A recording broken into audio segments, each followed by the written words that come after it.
Hey everybody, it's Eric here from Outdoor Retailer Summer Market 2018, and stopped by to chat with Joel from Adam Electric Longboards, and wanted to talk about the implications, or what are some of the consequences of commuting and transportation shifting from either walking, bicycles with no motor, or getting in a car, to riding devices that are almost as much fun or more recreational, even though you're using them for utility reasons. Yeah.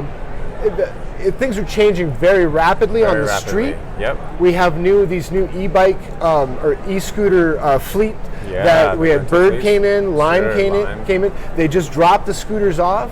Denver they pulled the plug on it, and now what Denver said is that that all the scooters need to be on the sidewalk. So now the pedestrians are really messed up because they're going to be scooters just flying around on the sidewalk. So before, I was all excited to see all these new products come out, and before I had a chance to really appreciate that, we're having to deal with the fact that people are getting run into on the sidewalks, and that the average user of these scooters, they haven't gone through the education or what is necessary to be to commute safely and be respectful of the other people on the road. Obviously, you're not going to want to fly down the sidewalk with this, but I was wondering, Joel, if you could talk with me a little bit about what have you seen in the changes of the market as far as commuting, especially with electronic devices. Sure. Well, like you said, we are in the middle of a personal transportation revolution. I mean, that's just a fact. This is changing, and like with any revolution, it's a little bit messy. Things aren't, it's in a state of flux. So things are moving around in terms of regulation, people's knowledge of the product, people's knowledge to be safe. So the rules are changing. So definitely everything is in a state of flux right now. So one thing that I'd say is important is, because the rules are different in every municipality and every state, it's important anybody who's interested in getting aboard, check with your local regulations, your municipality, to find out, where can I ride this? Where can't I? So it's just part of the education process. So that's really important, is just educating yourself. But my belief is, like I said, this is a revolution. It's ultimately a very positive thing. More people are getting outdoors with the Outdoor Retailer. That's kind of the name of the game. So they're getting out, they're on the bike paths, they're amongst, where they want to be. They're out of their cars, that are emitting smoke. So great for the environment, great for people in general. So this overall is such a positive thing. But I think, right now and in the coming years, we just have a little bit of, bumps in the road and some... A learning curve, maybe? A learning curve, exactly. Okay, now that's fair, but a learning curve for people who have already... Now, maybe I'm old-fashioned or something like that, but at some point you get a driver's license. Yep. And in getting a driver's license, you learn these rules of the road. And maybe there's a whole generation that I'm not aware of that are not even bothering to get their driver's license. And this is where they're going to be. And so how do we reach those people? Well, exactly. Well, and I think that's a great example. And I think ultimately we don't know where it's going to go, but education is part of the process, and regulation is certainly part of the process. So, here at Adam, obviously, we want to advocate for the responsible use of these boards so that people don't get injured, either the people riding them or the people on the street. So, I think I support something like that. In your local area, having some type of license where you register your board, and this is what's acceptable here and this is what's not. So ultimately, I think we just want to avoid the situation that we've seen in a lot of the share things where, a new product and something that's overwhelmingly positive ends up getting a bad name, because of a few bad things. So I think that's part of the process. Cool. Well, it really seems like we're suddenly in the Jetsons, and everybody's just like flying by, and I really like that. I like that these things don't make a lot of noise. That they don't. They're nice and quiet. Very useful, very easy to get around on and whatnot. So, but I rode my electric scooter over here, and I have one with very large golf cart tires on it. Yeah, cool. And the first day coming to OR. 4 times I had to stop and have a conversation with the police officer because they were ready to arrest me because I was in the bike lane. Petrol power. Is that That's what, right. yeah, that's right. And the first guy's like, "You can't be there." And I said, "I'm sorry, sir.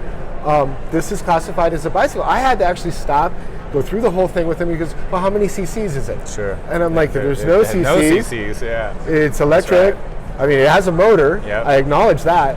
But you don't want me out there with the cars because I can't go 30. Yep. You know, I top out at a little over 20, just barely. Yep. And he's like, when I told him there weren't any cc's, he's like, oh yeah, you're fine in the bike lane. Yeah, sure. And I rolled by a motorcycle cop 20 minutes later, and he looked like he was going to tackle me.